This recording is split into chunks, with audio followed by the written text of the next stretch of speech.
to driving with John in GTA. Going to go on a bit of a rant. In last week's video I was talking a bit about how, I've been told like 0304 Cobras, and let's go ahead and extend that into like the Catfish Camaros and Trans Am and W6s and all that. All that lady just got hit by a car. That's awesome. Anyway, how those cars will never be rare, and maybe not so much the Camaro Z28s. They will be. But let's say like the SS or the Trans Am the Firebird Firehawks. So, and my argument is, you typically would want the car that was cool in high school, and I guess maybe that doesn't apply to people with lots of money, because it seems like people with lots of money just always get the latest and greatest, and people without lots of money, me, you have to chase after something. So you set your goals, that something that is attainable, but a little bit out there. Something that's hard to get, something that you can work for.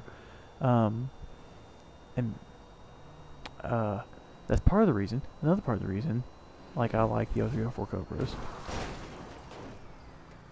And part of the reason I hope people will see that they are, I think, going to retain a value, or going to climb in value quicker than some people think. Some people think that they'll never really climb in value. Like, they've hit their peak, they're going down, they're not worth anything because they only made 390 horse, and you can mod them pretty easy, but there's 700 plus horsepower cars out there now, so who cares about this old piece of crap Mustang? Let me tell you who cares about it. I care about it. Here's why. My wife has a V6 Mustang. It weighs like 3,100 pounds. My Mach 1, I think, is too heavy at 3,350-ish, 3,400 pounds. GT Mustang I had, 2001, I guess. Yeah, 2001. It weighed 3,100, 3,200 pounds. How much do these new Mustangs weigh? 3,800? How much do Challengers weigh? Over 4,000? Now, thankfully, the 2016 Camaro has lost some weight. The 4-cylinder and 6-cylinder weigh pretty light, but the V8s, it's just still heavy. They're heavy. And I don't care that they make tons of horsepower, and I don't care that the recent Shelby GT500s made 662 horsepower. They're heavy. I will make this argument all day long, and I'm gonna have to sneeze. I press up on my nose, I want to sneeze. A 25 to 2,800 pound car with 400 horsepower would be so much more fun than a 4,000 pound car with 600 horsepower. Now, that is going to be a tough sell to a lot of people. Most people, I'd say, in the United States, because apparently us Americans, we just want to go straight really fast. So, I mean, weight definitely plays a part in drag racing, but if you don't know how to drive for crap, then you get a heavy car with an automatic transmission and a lot of power and some sticky tires. Well, you can be pretty consistent and go pretty quickly, easily. I don't like that. I want a lightweight car that's easy to stop, doesn't kill your brakes after a few hard stops, corners well, transitions its weight properly, and is a good all-round car. That's what I want. Now, is the Cobra that? Not so much. It does have the independent rear suspension, which is better than the live axle-ish. Arguments can be made both ways on that. The car was designed as a live axle car. The Fairmont chassis, the SM95, whatever the chassis was originally called, it underpinned the Fox body. It underpinned a bunch of different stuff. It was the underpinnings of. But I like the 99 to 04 Mustangs because they're fairly light. They're fairly well rounded. The seats suck. I mean, you take the seats out and replace them with something better, and it's not a bad car. the shifter is a bit forward, and they're a bit loud on the inside and rattly and squeaky, but they're light and they're fun. And I'm not just saying that because I just like, oh, that's all I own, whatever. I've driven other stuff. I've driven tons of stuff. I've been down to a Lotus Elise. I like them. I like them. They just feel right to me, and they're fun to drive. Anyway, so I think I made the argument in last week's video that, you know, people will tell me, again, these certain, like, Cobras, whatever, they won't be worth anything because more newer cars came out since that were better-ish, better to these people, more power. So what goes a 390 horsepower car when there's a 700 horsepower car sitting right over there? Again, if that thinking was true, the cars of the 50s would never be popular, because in the 50s, the horsepower race was starting. People were starting to make more and more power and have all this stuff. And guess what came after the 50s? If you haven't guessed by now, it was the 60s. And, you get into the mid-60s and the full-on muscle car war, horsepower wars, and, by the end of the 60s, you had cars with 450, 500 horsepower. Those were the rare ones. Typically your cars were 275, 300 horsepower-ish. But they were torquey V8s and all that stuff. And if I'm not mistaken, the cars of the 50s were more popular for a while and were the first to get reproduction bodies. Obviously, the reproduction bodies for a very long time were the 30s Fords, or 32, let's be honest here, 32, 33 Fords. Then it went to the 50s cars, and now you're starting to see some, the Dynacorn body, 69 Mustang, and I think they have a Challenger, and some of the other 60s cars. But if these people's thinking that an 0304 Cobra would never be worth anything in time, simply because there were cars that came later that were more powerful, they don't know their history. Cars from the 50s are very popular, and my dad wants a 55 Chevy truck.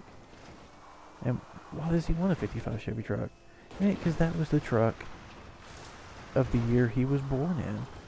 So it's just, there's something about that stands out to him, and he likes it and thinks it's cool, and so he'd like to have one. I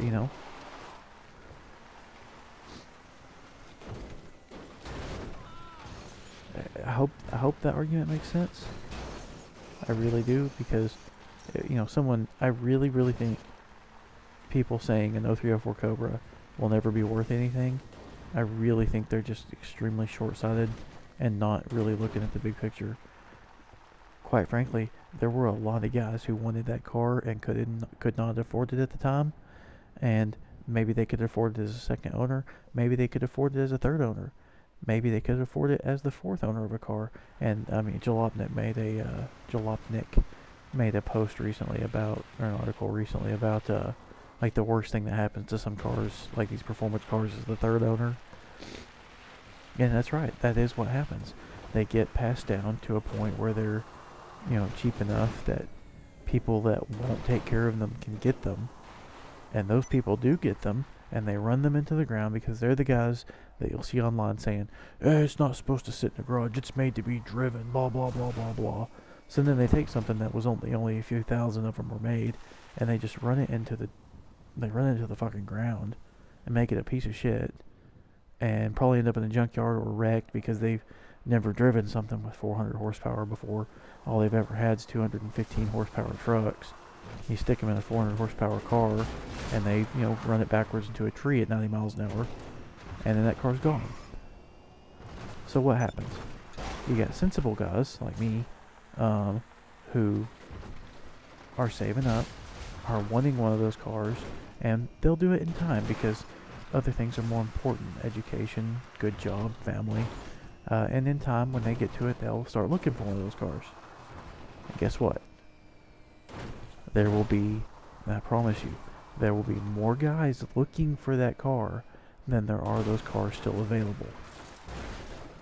And you know what happens when there are more people wanting something than is available? The price goes up.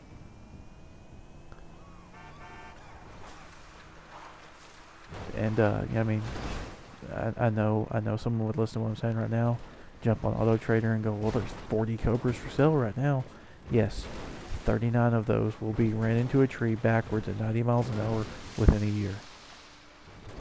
That one that's left will have to be, well, you know, it'll be wanted by at least 5 guys. And that'll happen with everything. Everything that was cool to somebody at some point will be valuable in the future. Because it wasn't just cool to that one person, it was cool to multiple people. I think that makes my point. I'd like to have a Silverado SS. Mainly because I think it's the right size truck. That goes back to what I was saying about the weight of the vehicles. I'm going to make sure my recording stays going here. Okay, it goes back to like the weight of the vehicles. My truck, I drive a 2004 standard cab step side Silverado. It weighs 4,300 pounds, 4,400-ish. That's closer to 4,400 pounds. The Challenger Hellcat weighs the same. These new trucks, I don't really know the weights of them. I can't, it's hard to compare because a lot of these new trucks are extended crew cab.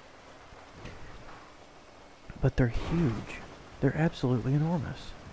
Yeah, I was parked by a new Chevy Colorado.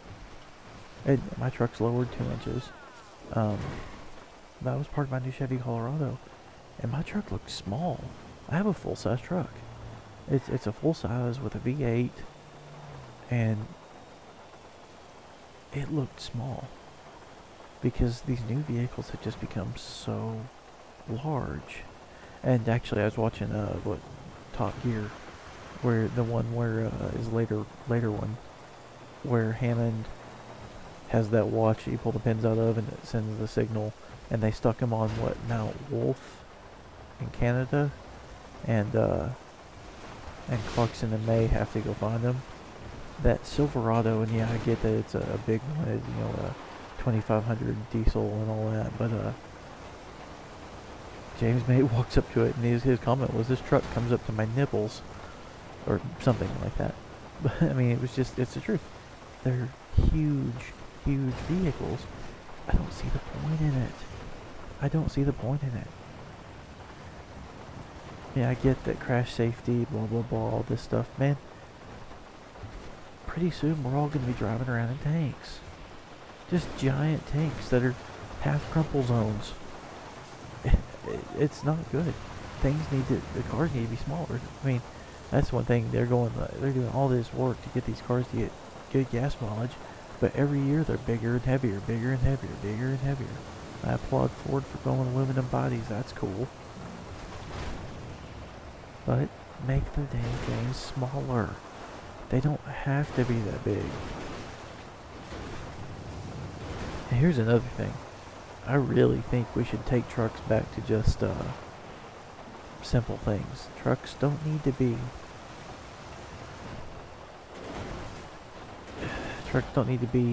everything. They just need to be trucks. They have a bed on the back. It's for hauling stuff. My truck has too much technology.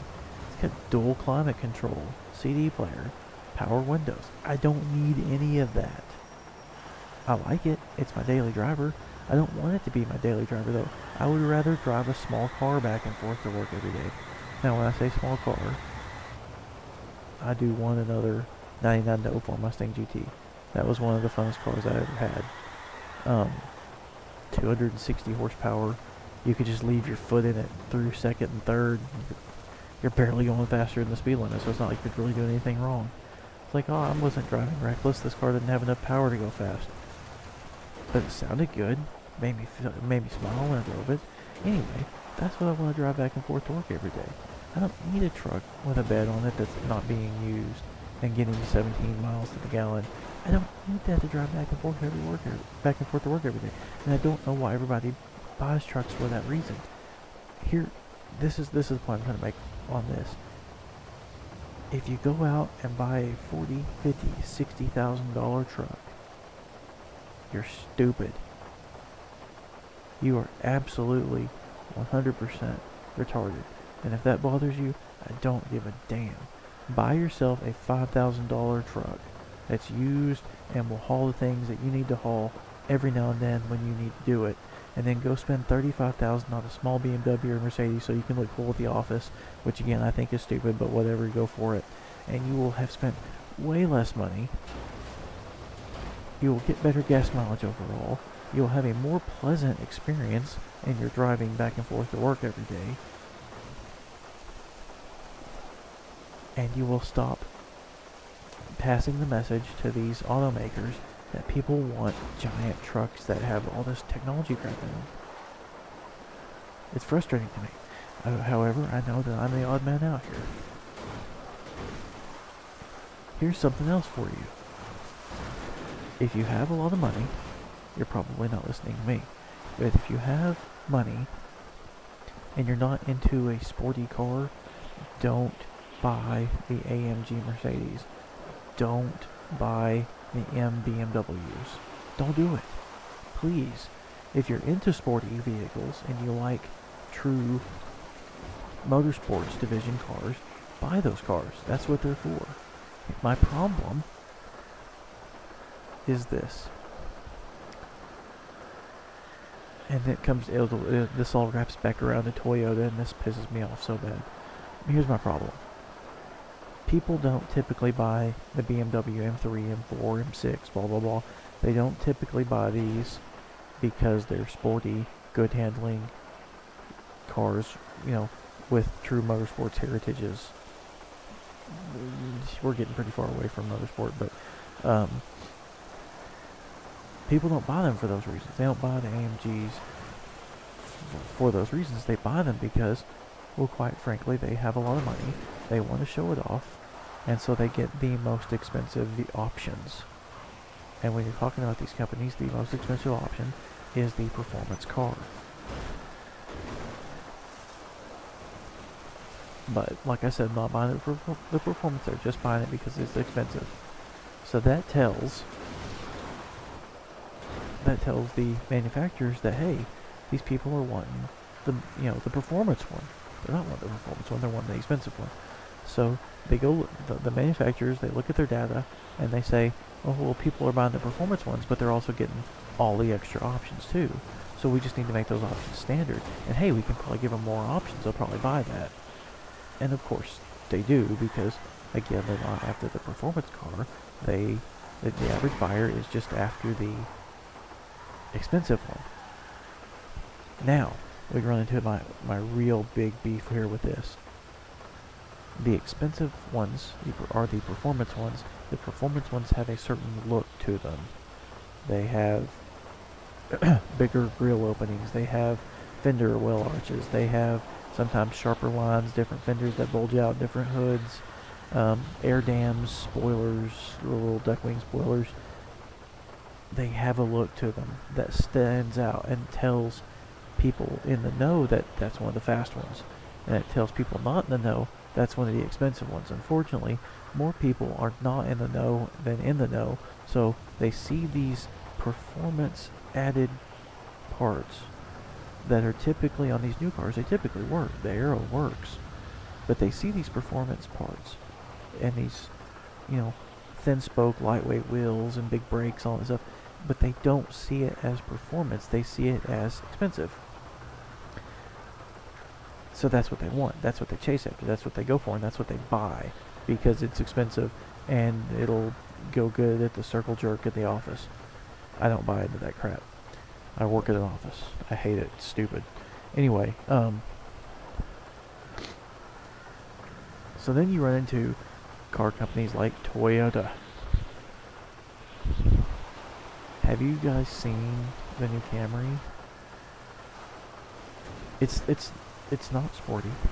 but it's got sharp lines that appear to make the front, they look like the front fenders are bigger. They're not. But it's got big grills. It's got, wheels with black paint on them to make it look like they have thin spokes. It's a very, if you kind of glance at one and see it, it almost recalls some of the more recent sporty Lexus cars, which I haven't driven, but if you watch the reviews, pretty much universally hated for being heavy. Anyway, oh yeah, here's this mine over here. I always forget about this.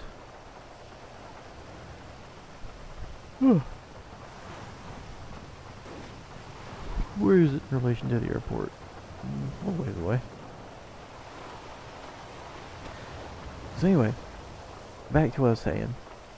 So these people are buying Camrys, and there's already like 5 or 6 of them in the office parking lot, and it's the new Camry. But and people are in the work going, oh yeah, they're saying it's real sporty, and they're just repeating what the ad stuff says. The car is not sporty. The car has 0 sporting intentions. It's just floats along and is cushy and a Toyota Camry is a wonderful car to get you from point A to point B, but it's not fun. I get that they're trying to inject a little bit of quote unquote fun into it. They're not. All they're trying to do is capitalize on the market that thinks fast looking cars are just expensive looking cars.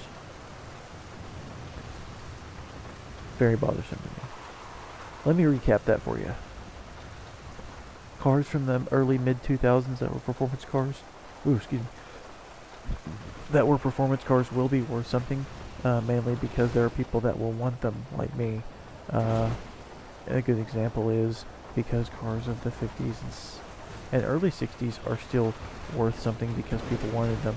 If only the latest and greatest or the last of a breed was worth something, then only the cars from the late 60s would be worth something. If you differentiate the 50s and 60s in the timeline and say they're 2 different sets of cars, you have no clue what you're talking about, because they were one continuous set of chain events that led to the performance stuff in the 60s. And the other thing, again, this is a recap.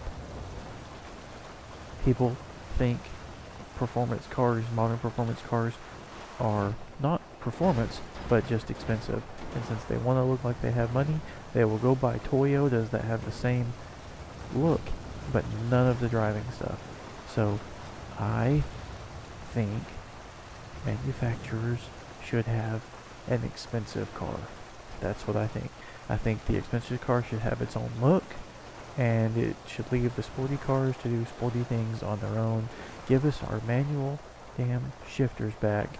Take all the bullshit driver aids out of them. I know they have to have traction control now, but make it completely, easily defeatable. Give us back our damn sports cars. We don't want these heavy shitbox automatic cars.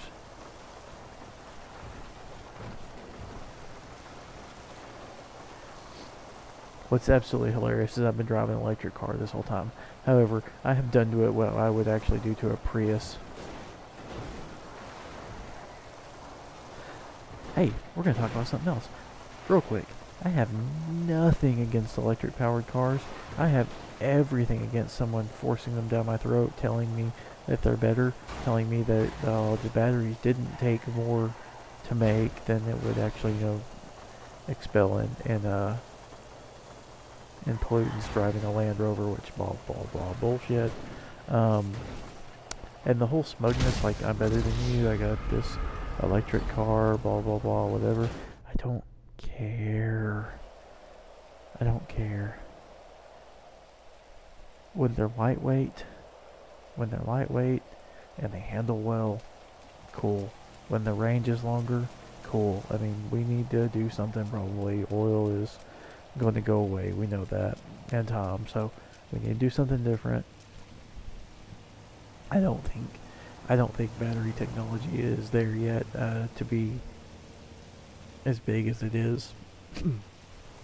I had a guy at work telling me about the Tesla Roadster, I guess it's called. And oh man, because he brought that to my attention because I was complaining about how heavy electric cars are. And he said, well, that car is only 2,700 pounds. And I said, well, man, that car is based off the Lotus Elise, and the Lotus Elise weighs 2,000 pounds.